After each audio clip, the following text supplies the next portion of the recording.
Well,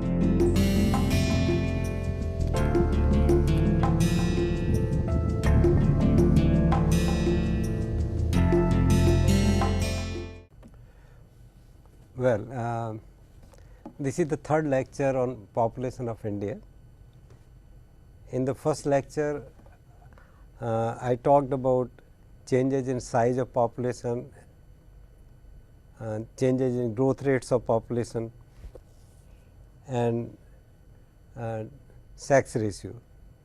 And in the second lecture, I went to some aspects of composition of India's population with focus on age distribution, distribution according to workers and non-workers, marital status, and some related issues.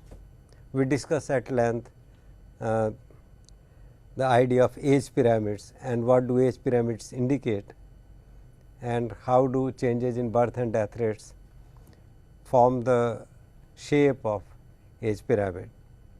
Now, today we will talk about trends in death and birth rates. That means, we will focus on what we call processes of population. There are two aspects of populations: composition and processes, demographic composition and demographic processes. In demographic composition, we include composition and structure of population according to age, sex, marital status, occupation, industry, urban rural residence, and so on. About urban rural residence, we will talk a little later and focus more on trends in urbanization and implications of that. In processes, we include fertility, mortality, migration, social mobility, and marriages. On marriage, I have already made some comment in the last lecture and shown what is the average age of marriage in India, and that it is increasing, and that there is a legal minimum of 18. Our median age is very close to 18, but not 18. That means, more than 50% marriages are still taking place below the age of 18 legal minimum.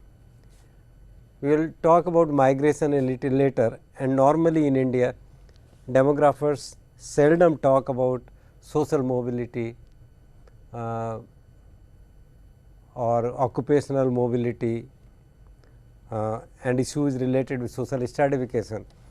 Demographers focus more on fertility and mortality. Sometime we also talk about migration, but studies of fertility and mortality must be occupying 90% of Indian demographic studies. That is because India's population, the process part, is more affected by changes in death and birth rates. So, today we will talk about death and birth rates, and in the next lecture on Monday, in the next lecture we will be talking about migration and related issues. In related issues, we will particularly focus on projections of populations and implications of them. When we look at death and birth rates, we talk first about death rate, because the decline in death rate started first. This is what the demographic transition theory said, and this is also a fact pertaining to world population, fact pertaining to population of developed countries, developing countries, and also a fact pertaining to population of India. That death rate starts declining first. It must be understood that rise and fall in the growth rate of India is the result of systematic changes in death and birth rates from high levels to moderate levels. We have not come to low levels yet.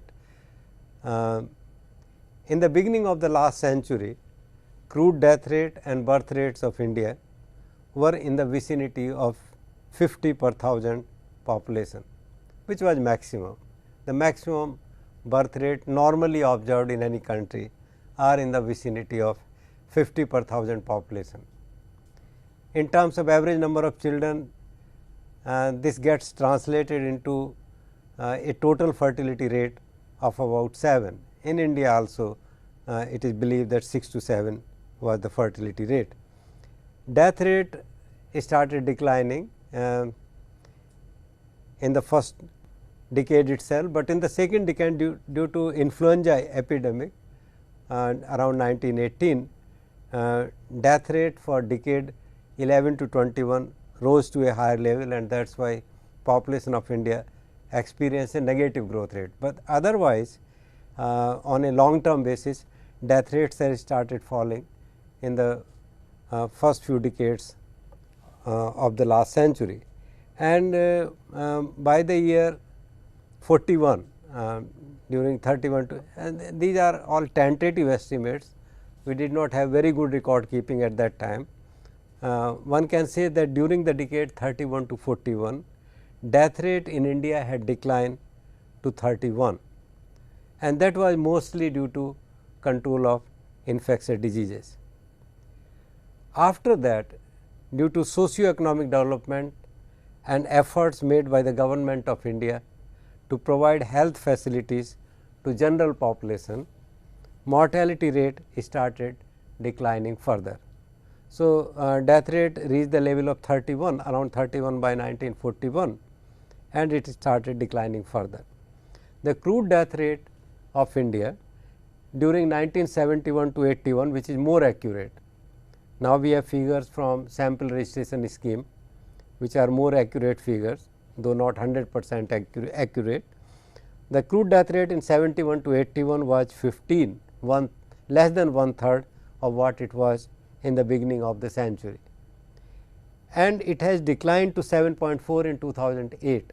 The latest SRS bulletin that I have at my disposal from NET is SRS bulletin 2009, and SRS bulletin 2009 published in October 2009, I suppose, gives the birth rate, death rate, growth rates and their confidence intervals, 95% confidence intervals for the year 2008, and it shows that in year 2008 our death rate has declined to 7.4 per thousand population. See the change, that in the beginning of the century it was around 50 per thousand, and this declined to 7.4, a drastic reduction in death rate in only 80 years time. Actually, one can even say in about 60 years time, if we take 21 as the base year for high death rate, and then between 21 and 81, in only 60 years our death rate declined from 50 to 7.4.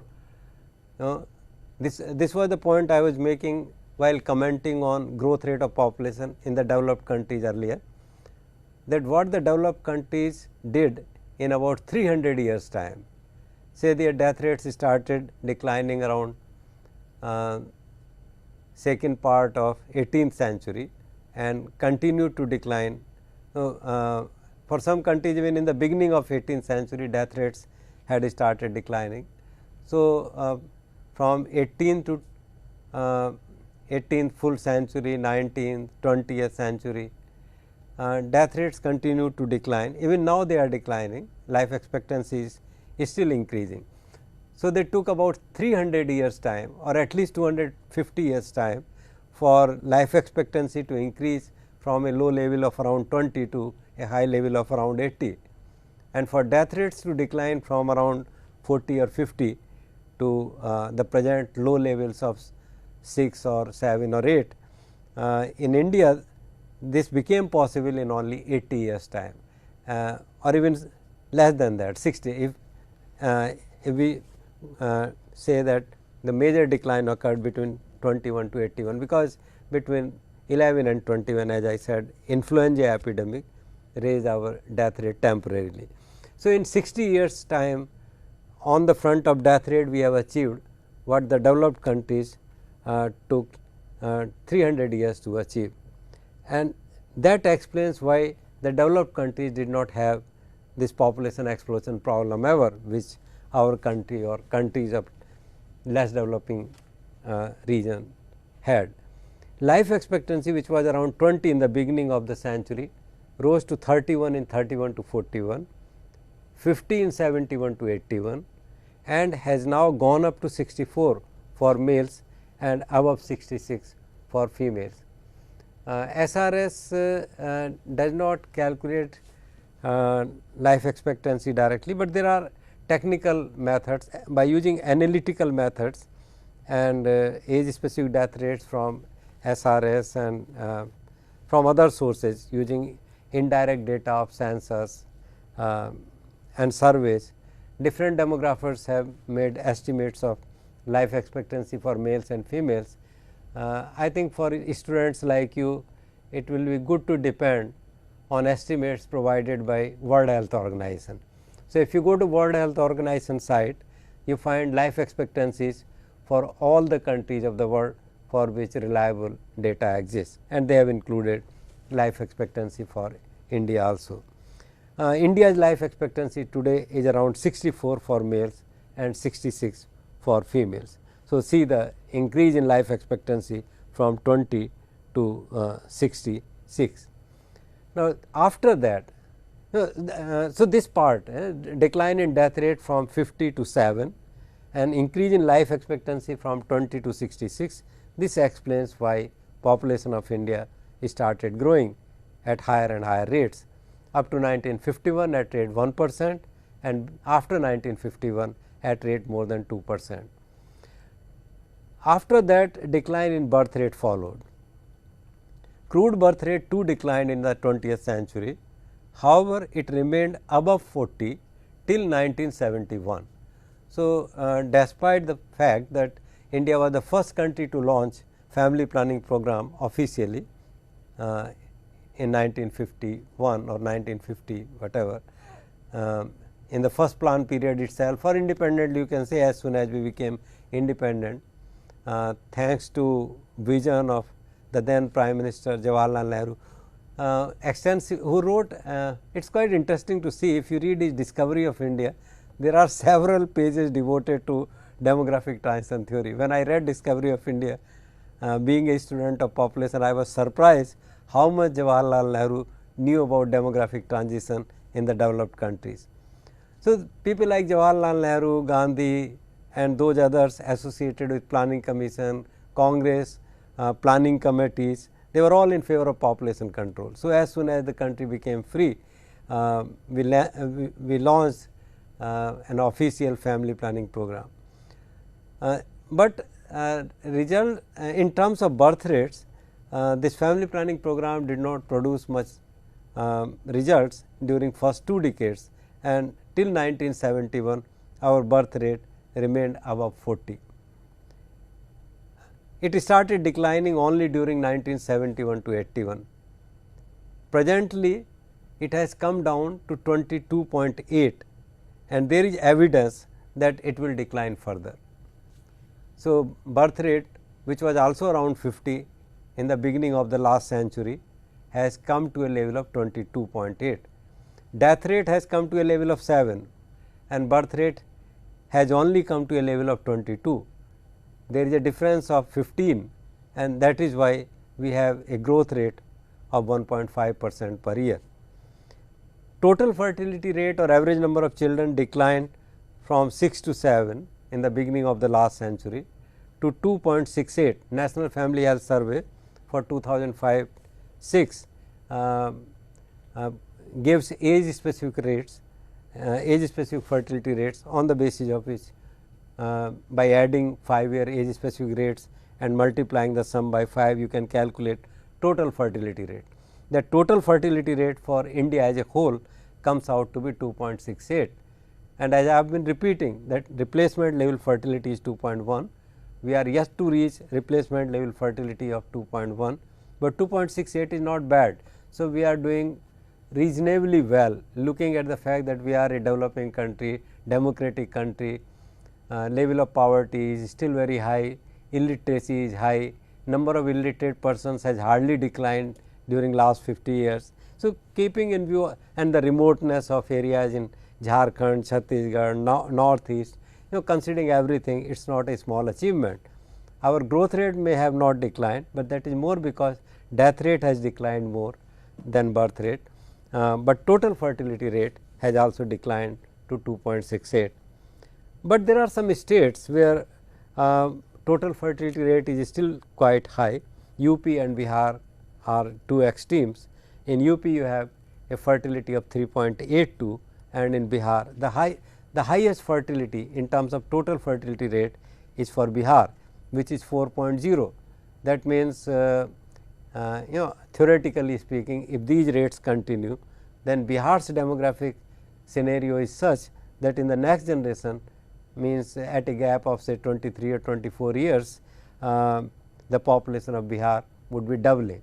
So, Bihar has a high rate of growth of population, UP too has a high fertility rate, and so potentially high growth rate of population. Many other states have done well, and their fertility rate has declined to less than 2.1. Since life expectancy has already reached 65 or 66, I said 64 for males, 66 for females, it will be more and more difficult to improve it further. We must understand that improvement of life expectancy from 20 to 50 is easier. It depends largely on control of infectious diseases, but to move beyond 50 or beyond 60 becomes progressively more difficult, because then to move beyond 60 you have to work at the level of socio-economic development, gender gap, stratification, urban rural gap, class gap, and you have to provide healthy living environment and nutritious food and awareness and political stability and maybe many other things, so that your life expectancy can improve further. So, for India, in looking at the demographic and socio-economic and political situation of India, our life expectancy of 66 is quite good, and one can say that in the future it will be difficult to raise it further. So, in the future our growth rate will depend largely on what happens on the front of fertility or family planning program. India's life, but one cannot forget the fact that India's life expectancy is 10 to 15 years lower than that of the industrially advanced countries. So, if we are 65, there are already countries in the developed world where life expectancy has reached 80 or more than 80, 82, in some cases 82. So, we are still 15 years behind those developed countries, and that means there is lot more scope for life expectancy to increase, but that will depend more on socio-economic political situation rather than on spread of health infrastructure. The fertility will decline further, and therefore, the growth rate of population is likely to decline in the future. There are more reasons for birth and growth rate to decline. There is one more reason why the growth rate will decline further, that is the effect of age distribution called population momentum. You see, in demography we have a concept of population momentum, which is like this. A country which has a total fertility rate of 2.1 is potentially a country where size of population becomes stationary, but this does not happen immediately, and that does not happen because of the vestiges of the past in terms of age composition. If your age composition is young, then at a lower level of total fertility rate you are producing more number of children. If your age composition is old, then at the same level of total fertility rate you are producing less number of children. That means, number of births depends not only on total fertility rate, but also on the age distribution of population. So, in the future when total fertility rate will be declining more and our age distribution will also be aging, the combined effect of the two factors will reduce the level of birth rate further. It will take a few decades for the population to stabilize, because in the meantime more and more people will enter reproductive ages and produce their first and second child. It is simple. Initially when you motivate some couples for family planning program, then if the population age distribution is young, that means you motivate n number of persons to go for family planning at a particular age, say 30, but next year number of persons at 30 is more than compensated because your age distribution was young. So, more persons have entered 30 than the persons who have motivated to go for family planning, and that is why initially for some time age composition effect can neutralize your efforts in the field of family planning. When fertility was high, nearly 40% population of India was below the age of 14. With decline of fertility, this percentage has come down, and as time passes this will grow. This problem will or this phenomenon will get aggravated, and proportion in 0 to 14 will decline further. Therefore, the country will continue to have right now because of young age distribution, the country will continue to have positive growth rate for several decades. Even if we achieve a total fertility rate of 2.1 overnight, suppose tomorrow when we wake up we find that India's total fertility rate has declined to 2.1, miracle, it will be miraculous, but this miracle does not mean that India's growth rate of population will become 0. It will still take decades, and that is because as time passes children will grow, enter the reproductive period, marry and produce children. We are a young age distribution. In the 10th 5-year plan, it was estimated that the contribution of age distribution to growth of India's population is about 60%. Very interesting. They said that India has high fertility for several reasons. One reason is age distribution, another reason is high mortality, and the third reason is unmet need for family planning. High mortality means because we have high mortality, so people want to produce more number of children than they desire, so that at least some of them would survive.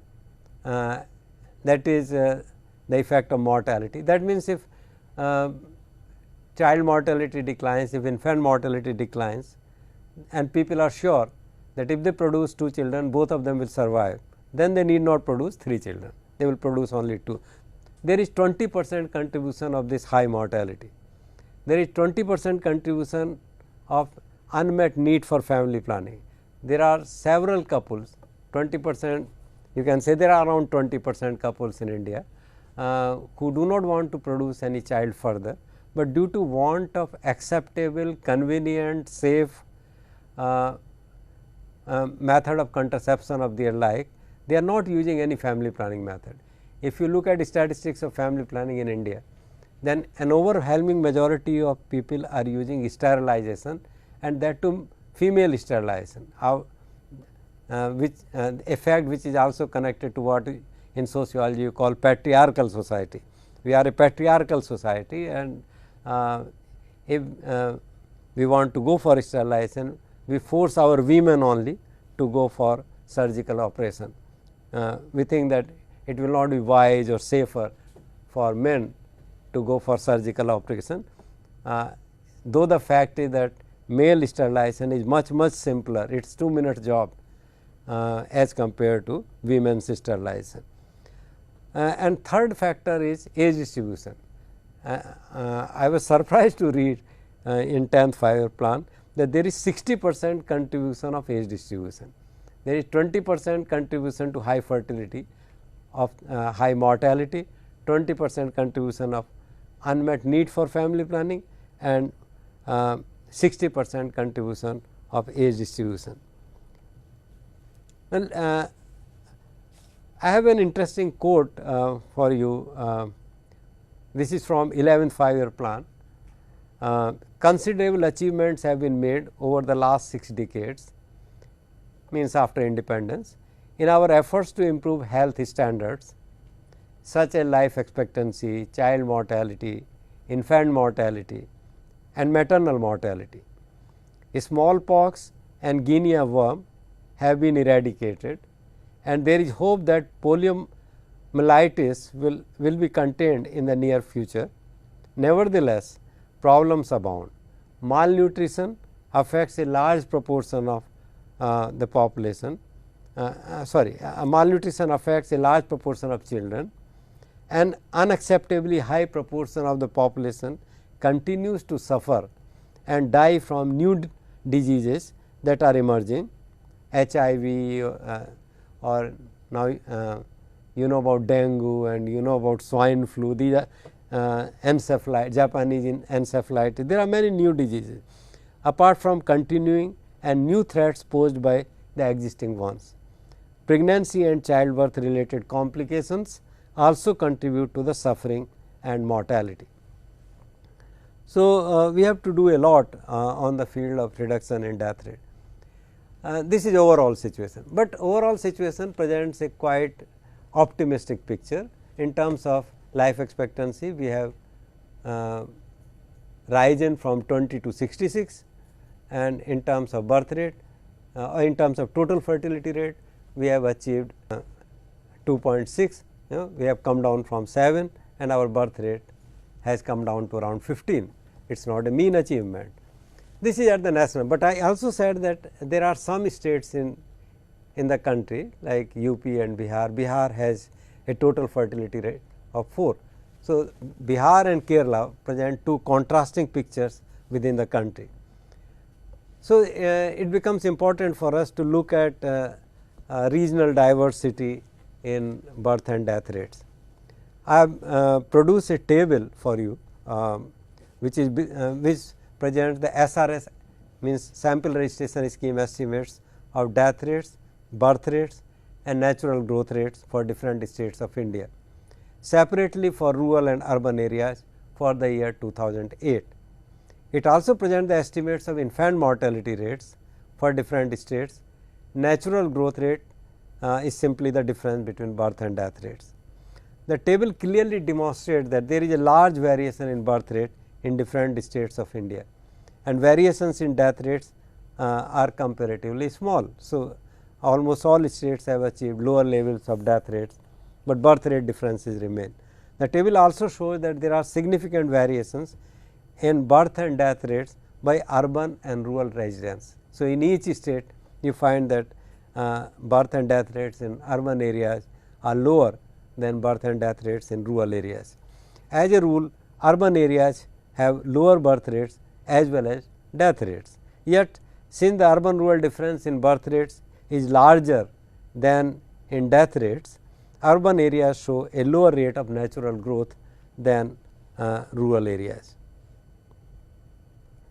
Specifically about some states, Uttar Pradesh, Madhya Pradesh, Chhattisgarh and Odisha have a high death rate. Normally, the states which have high death rate, they also have high birth rate, but there are exceptions. Odisha has low birth rate, but high death rate. Bihar has high birth rate, but relatively low death rate. I do not know how to explain this. Economically, their situation seems to be similar, but Odisha has high death rate, low birth rate. Bihar has relatively high birth rate, but relatively low death rate. Very contrasting picture. Odisha has the highest value of infant mortality rate among all the states of India. One may say that differences in Indian states are analogous to differences in the world regions.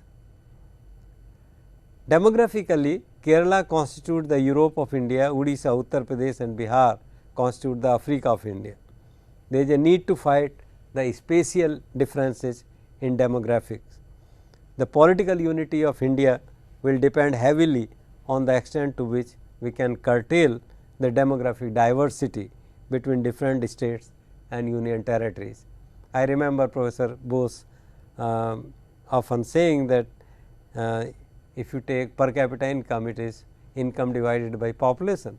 Now, there are some states where income is increasing fast and population growth rate is shrinking. So, these are the states which are making rapid strides in development. There are other states where income growth is sluggish or absent, not growing as fast as other states, but their population is rising faster. So, due to twin effect of sluggish improvement in numerator, but rapid improvement in denominator, you find that they are increasingly lagging behind the other states where reverse is the situation. And how long can this situation continue? In the same state, if some states improve due to effect of demographics and economics and other states deteriorate, it may become a political problem to keep all types of states then together. You cannot stop people's aspirations will not depend on the state to which they belong. So, if there is a state where total fertility is high or highest and per capita income is low, you cannot say that people of this state should not aspire the same living standards. They should aspire for lower living standard than people of those states where income is high and growth rate of population is low. Reach of media is everywhere, everybody is watching the same TV programs, same TV channels. Everyone in all parts of the state, in all parts of the country is exposed to the same westernization effect. So, if aspirations are same, but gaps are increasing, it can become politically difficult to keep India united. To keep India united, we have to attack our demographic diversities. Look at these state pictures. For India as a whole, it shows that the birth rate of India is 22.8, rural areas it is 24.4, urban areas it is 18.5. Death rate is 7.4 total, rural areas 8.0, urban areas 5.9. There is a significant difference in death rate between rural and urban areas, a difference of 2.1 points. Natural growth, total natural growth is 15.4 per thousand, since it is expressed more in percentage form. So, we can say 1.54%. In rural areas, growth rate of population is 1.65% and in urban areas it is 1.26%. This also shows that growth of population due to natural factors alone is much higher in rural areas than in urban areas. Now, if on the one hand rural population is increasing faster due to effect of the difference between birth and death rates, but on the other hand you find that the productivity of resources in rural areas is not improving. Growth rate of agriculture income or contribution to agriculture in total gross domestic product of the country is not increasing, it is actually declining. That means population is increasing and productivity of resources is declining, unemployment is declining, more people are unemployed or underemployed. So, they are forced to migrate to urban area. You go to any tribal belt, particularly forest areas, you find that half of the village has migrated, they call it Palayan in Madhya Pradesh, in Jharkhand, Chhattisgarh, wherever I went in tribal or forest areas, I would find that 50% of their houses are logged or only old people or small children are living there, and adults, men, women, they have migrated to some city of some other state or the same state or a neighboring district at least in search of employment. Infant mortality is still very high, though it has come down a lot. There was a time when infant mortality in many countries was as high as 250 or 300 or even more. Today, infant mortality in India as a whole is 53, in rural areas it is 58 and urban areas it is 36. Urban areas have improved a lot in terms of health indicators. So, infant mortality is only 36, but you find lot of differences in birth rate, death rate, infant mortality rate from state to state. If I try to identify some states where infant mortality rate is very high, then this is Odisha 69. In Odisha, in the total population of Odisha, infant mortality rate is 69. That means, in a year when 1000 children are born, 69 of them die before celebrating first birthday and only 931 survive. There are urban rural differences. In rural areas it is 71, urban areas it is 49. You must notice that even in the urban areas, infant mortality rate in Odisha is quite high. There is another state where urban infant mortality is equally bad, 49, and that is Uttar Pradesh. In Uttar Pradesh, infant mortality rate in urban areas is as high as in Odisha, and this Chhattisgarh is also not in a good situation, 48, a difference of only 1, and difference of 1 may not carry much sense when data have come from sample. SRS also gives us confidence interval of these rates, but since my purpose was only to compare states, I am not giving you figures of confidence intervals. It is clear that there are some states like Odisha, Bihar, Uttar Pradesh, Chhattisgarh, where death rates are, infant mortality rates are quite high. On the other hand, if we look at where is Kerala, because we are all the time talking about Kerala. In Kerala, this is Kerala 11th. In Kerala, you find that the infant mortality rate is 12.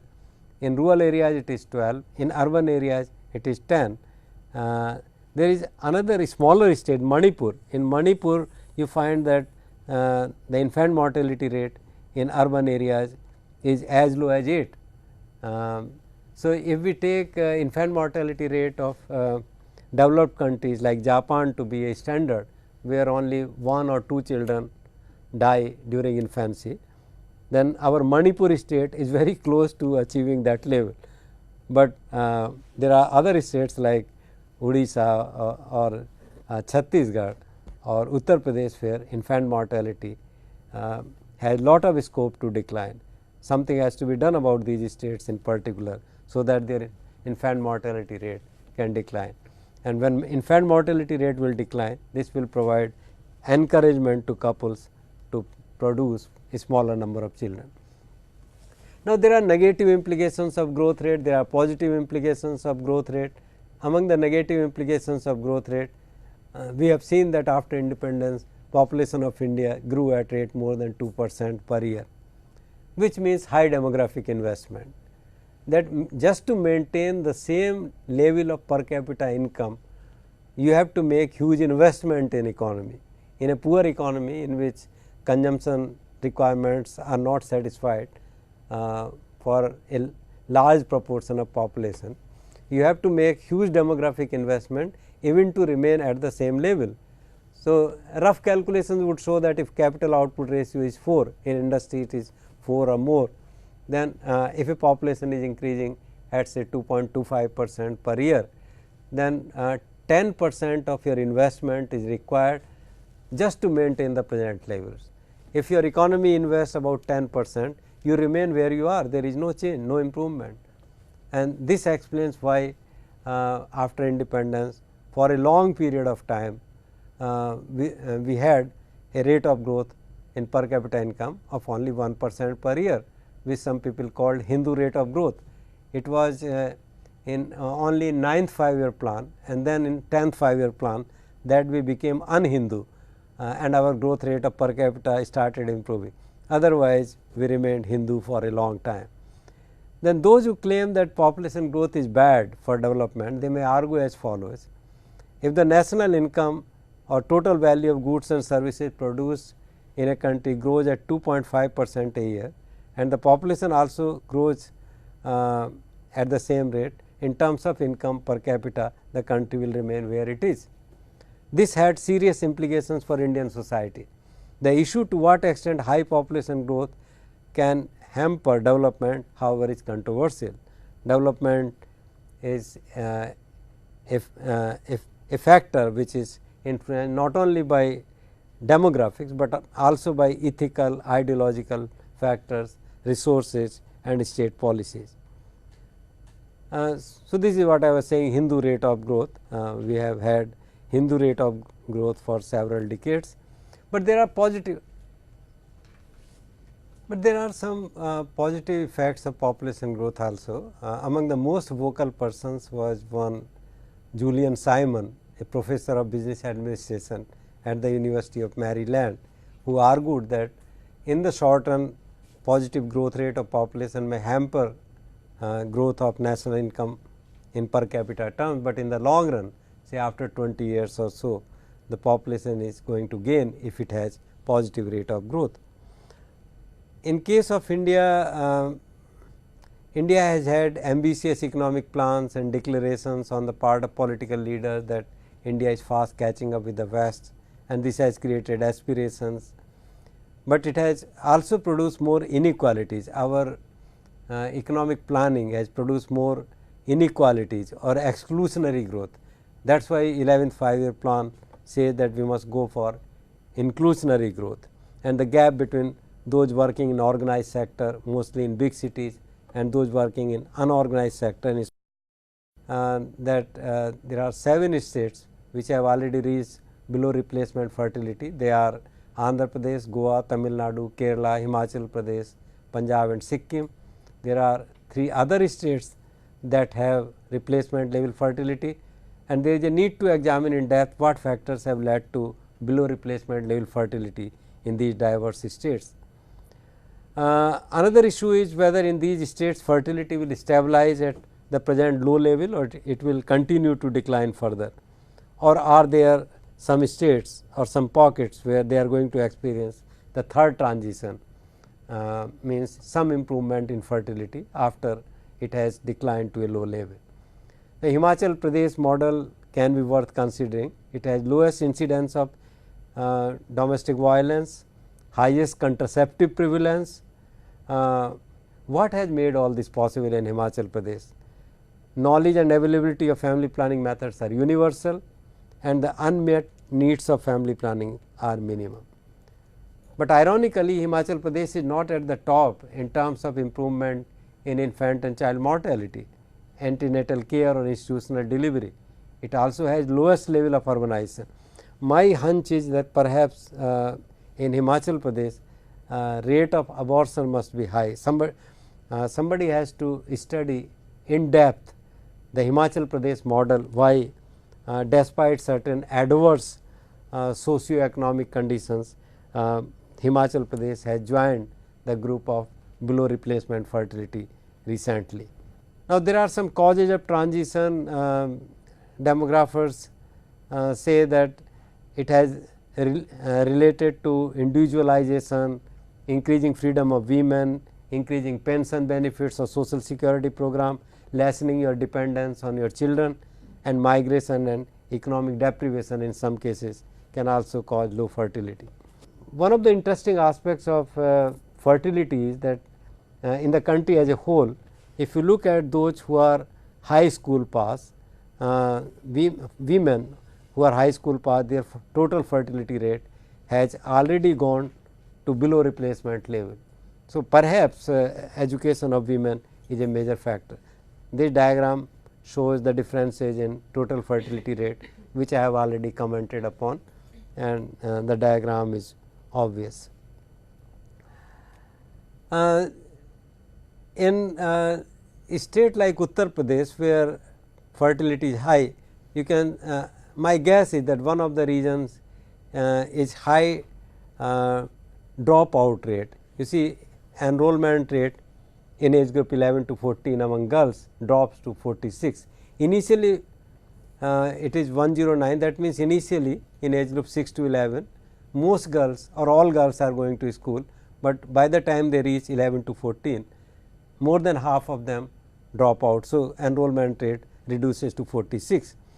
14 to 16 years, it reduces to 36.28, and in the age group 16 to 18, it reduces to as low a level as 19.38. 80% or more than 80% of girls in age group 16 to 18 are outside school or university. More on determinants of fertility. Fertility depends on age of marriage, fecundity, sexuality, modern family planning methods, abortion practices. We have discussed them at length earlier. We can broadly divide all these factors into family planning and beyond. There is direct effect of family planning. There are other factors, not fact education, empowerment of women, etc., or infant mortality, which come under beyond family planning. And the differences in birth and death rates, particularly birth rates, are more due to both family planning and beyond family planning. You see there are tremendous differences in family planning. On the one hand, you have West Bengal, where close to 3/4 of all the married couples are using contraceptive practices, and there is Nagaland, in which only 41.9% couples are using family planning methods. In Bihar, 50% couples are using family planning. So, the broad scenario is that India is making progress on all fronts. Knowledge of family planning has already become universal, and 64% couples are using family planning methods. There is also improvement in socio-economic condition, and women are more empowered today. This is family planning, this is beyond family planning. Due to westernization, modernization and state efforts, significant changes are taking place in the age of marriage, again beyond family planning. Parents have started recognizing the importance of girls' education and empowerment, and all this is going to help India in proceeding further on the path of demographic transition. Yet there are several impediments to social progress, and they can broadly be divided into these factors: tradition, patriarchal society, low age of marriage, then after marriage women joining their husband's family. In sociological language we say patriarchal and patrifocal. We are not only patriarchal, but we are also patrifocal, and that affects status of women. So, ways have to be found to change the value system which do not serve any function now. Maybe at one time they served some function, but today they do not serve any function, rather they have become source of many problems. So, this is all that in brief I told you today, that in terms of death rate we have made tremendous progress. Our death rate has declined to nearly 7. Our life expectancy has gone up to 65. In fertility also we have made significant progress, and our total fertility has declined from 7 to nearly 2.6. But there are noticeable differences between states, and for the future of for a good future of India, for unity and integrity of India, for political stability, not only for economic development, but for political stability, we have to fight these differences in demographics between different states of India. Otherwise, with rising and similar aspirations for development in all states of India, these demographic and economic differences can lead to secessionism, son of soil, and many problems of that kind. So, there is a connection between demographic, socio-economic and political problems, and today I focus particularly on differences in birth and death rates, and I also said that differences in birth rates are partly due to differences in family planning and partly due to differences in beyond family planning. Beyond family planning covers age of marriage, empowerment of women, education, enrollment rates, and related social development in brief. I think you have some questions in your mind at this stage, so please ask your question. Thank you, sir, for giving such a good lecture on the demographic processes. I think due to paucity of time, we could not discuss on about certain terms.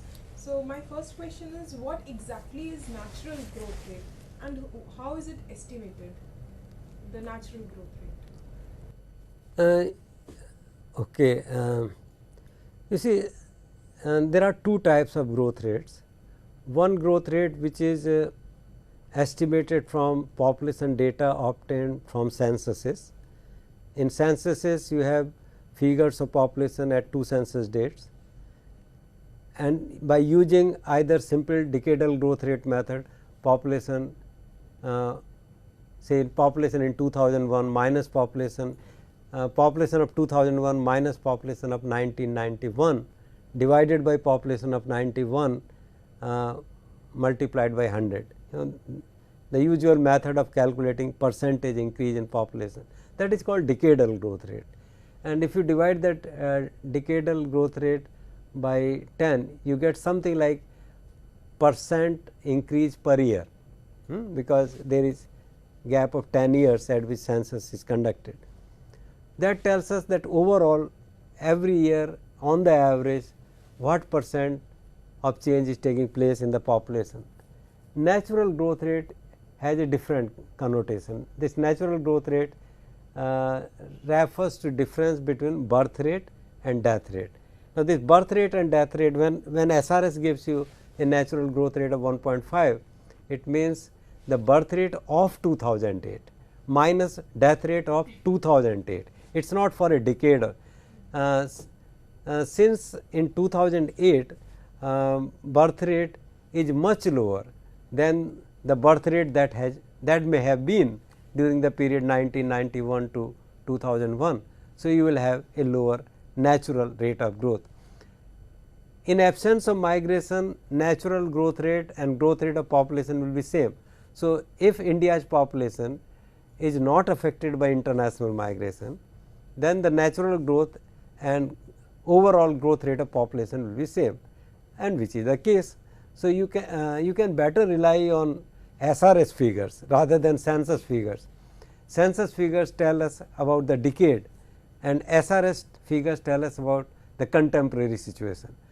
So, I can say that today population of India is growing at a rate 1.5% per year, because the difference in birth rate of India and death rate of India as of today is of 15 per thousand. So, what could be the reasons behind high INR in urban areas in some of the states of India? You see, this for this we have to look into two things. One, the definition of urban population. Normally, when I use the term urban population, immediately it can among students of sociology, it can evoke the image of Bombay, Mumbai or Calcutta, now Kolkata or Delhi or Bangalore. But urban areas can have very rural like character, because by definition any place with a size of population more than 5,000 can be classified as urban. So, there are many urban areas which are rural in character. There are tiny towns, there are small towns, and there are kasbas, notified areas, town area committee, they are also urban areas. So, in those states where there are very few metropolitan centers and most of the urban population is concentrated in smaller towns, smaller cities, notified areas, their urban rural differences would be less. And second thing, that in these states where urban infant mortality or urban mortality is higher, that also means that these are the states where even in the urban areas health infrastructure is not properly developed, public health system is not properly developed, it is inefficient, maybe there is problem of governance, there is problem of corruption, there is problem of lack of commitment or lack of resources. So, it is on both account the character of urban population in those states and lack of health infrastructure and something wrong with governance of the state. Combined effect of all these things is that urban areas too have high death rate. And sir, lastly, in current scenario, most of the couples are going for late marriages. So, does this have its repercussion on fertility and growth rate? Yeah, it will have. If people go for late marriage, that means the reproductive period which is available for reproduction is truncated on the left hand side of the distribution. So, they are not constantly reproducing for 30 years, from 15 to 45. They marry at say 27 or 28, and so it is from 27 or 28 to 45, not from 15 to 45 that they have time for reproduction. And the factors because of which age of marriage has risen from 14 to 28 are also associated with the factors because of which reproduction closes at say 35 or 36. It does not go up to 45. So, the reproductive period is truncated from both sides, left hand side, right hand side, and normally women produce 2 or 3 children. And lastly, sir, you mentioned about a term fecundity. Could you explain what is fecundity? Okay. In population literature, we make a difference between fertility and fecundity and fecundability. There are three terms: fertility, fecundity and fecundability. Fertility refers to actual birth performance. So, when I say that total fertility rate of India is 2.6, it means on the average a woman is producing 2.6 children. The term fecundity refers to biological capacity to reproduce. Now, biological capacity to reproduce is much higher.